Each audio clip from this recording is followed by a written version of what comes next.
Transport operators are threatening a 30% increase in fares after what they describe as government's failure to respond to the rising cost of fuel. The union says rising fuel prices coupled with the cost of spare parts, lubricants and taxes are squeezing drivers so badly that some reportedly spend almost their entire daily earnings. Alright, Ebusiana saying into Yebi just say enche. Yevesa to a yellow fame because so far they say petrol any a year diesel war assign a akosho. And a year abandon so a year now they say oh ye bibi afa home. See the Ebayana say a yellow refer a boy be costu because a year spare parts for ayo madre say your money there and ya dear so better so because taxes na did also now shipping your money be do Ghana na no day until almost so the ya dear so better to abusia and send the air circulate a measure say over my boy room because when ya and you just same a yawe some edema Ghana for say yes I better to a year petrol boom a wahala edema Ghana for you more than in same be ever. Thanks for staying. First in the news, transport operators are threatening a 30% increase in fares after what they describe as government's failure to respond to the rising cost of fuel. The union says rising fuel prices coupled with the cost of spare parts, lubricants and taxes are squeezing drivers so badly that some reportedly spend almost their entire daily earnings on fuel. The warning follows the latest price adjustments, with petrol selling at about 14 cedis per litre at some stations and diesel reaching 18 cedis. Now, Deputy Public Relations Officer of the Ghana Private Road Transport Union, GPRTU, Samuel Amwa says it's now seeking an urgent meeting with the Transport Ministry, but warns that if nothing changes, a fare increase may be unavoidable.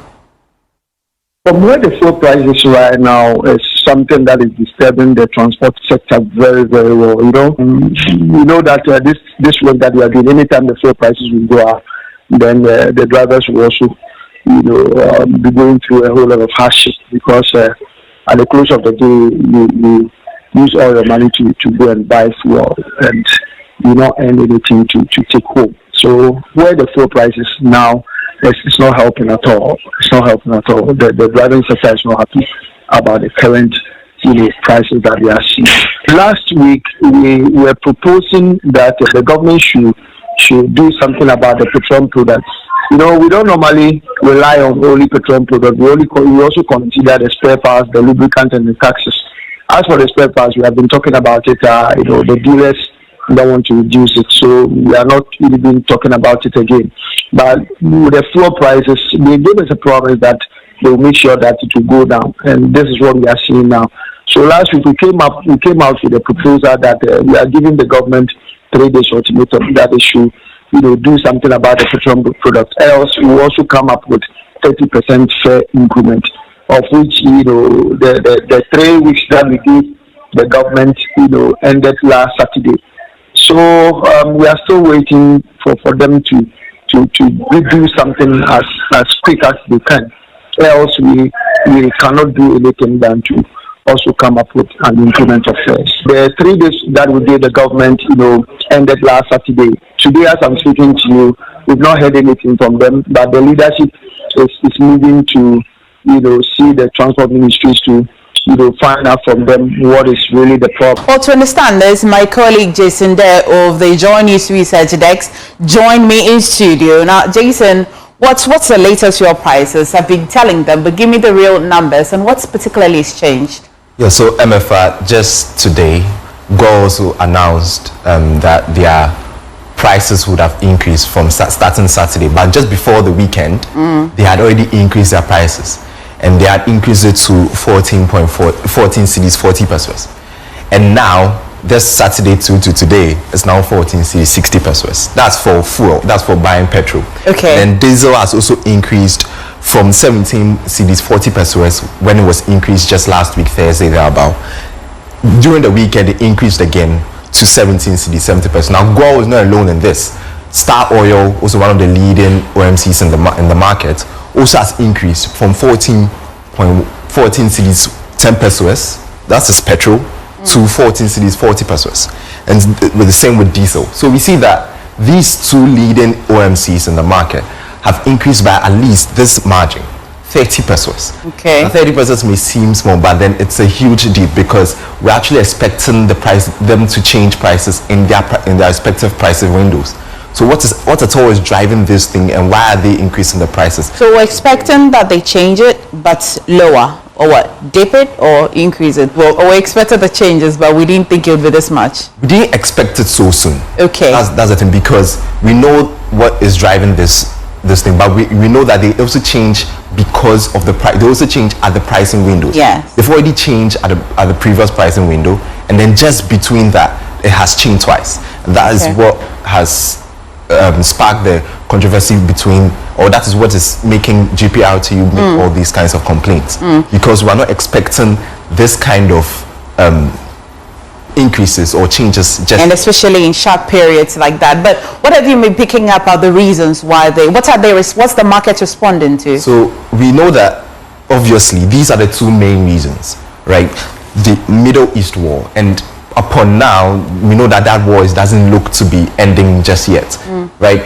Every single week and every single day we hear something new that is happening to the Strait of Hormuz that is blocking easy passage for crude, right? For that to be happening, for that to continue happening, mean that we're going to see these kinds of increases. And not only that, because of what's happening in the Middle East, global crude oil prices are being affected.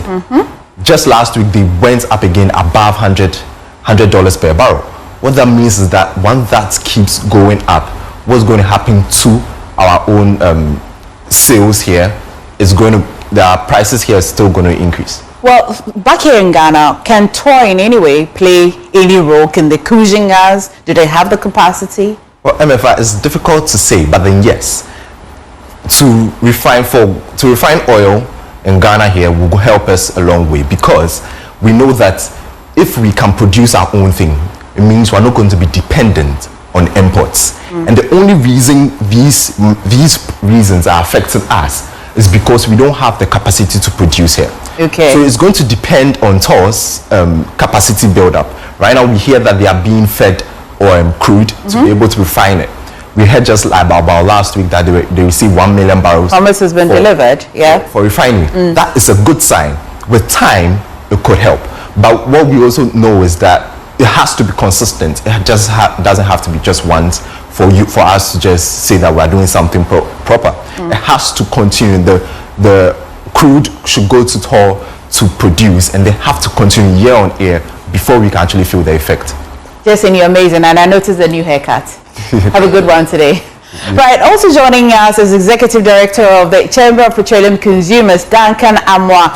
Thank you for joining us. Good to have you on the news this afternoon. I'll take your honest opinion. What's your assessments of the latest fuel price increases? Unfortunately, we just lost Duncan Amwa. We'll try and reconnect with him and get to hear his opinion on the factors that Jason has been showing us could be the main contributors to the price increases. But the decision to supply Thermal Oil Refinery with crude from Ghana's Jubilee field has been met with some criticisms. The Institute for Energy Security argues that Ghana needs a permanent policy requiring a portion of locally produced crude to be supplied to TOR. Now, Prosper Smith Wahene is senior researcher at Institute for Energy Studies. Saying it took decades for us to be at this position. So we don't expect 3 million barrels of crude delivered to TOR and refined to automatically change the entire dynamics. We will have, that is what IES called. If you realize, IES will take call, and we are making that call insistently that we need to have a legislative instrument that will ensure the sustainability of what the Jubilee sweet crude oil delivered to TOR should be. It shouldn't be that when it is politically convenient that the president will take that action or the sector will take that action. We saw the first term of President Mahama in 2016 delivering such crude to TOR, but then it just ceased. It didn't happen again. And we revert back, all those gains that were made at that time was eroded. Today the president has done same, but as to whether that is just by the whims of his power, That is also a question that we need to interrogate further, and that is why IES is calling that let there be a legislative instrument, as it is in Nigeria, as it is in as it is in Indonesia, where they have a domestic market obligation, which will mean that anytime Exploko is lifting fuel or lifting they have a percentage of it. It could be that the percentage will be a case-by-case basis or period-by-period basis. May not necessarily be fixed, and that will go a long way to help us.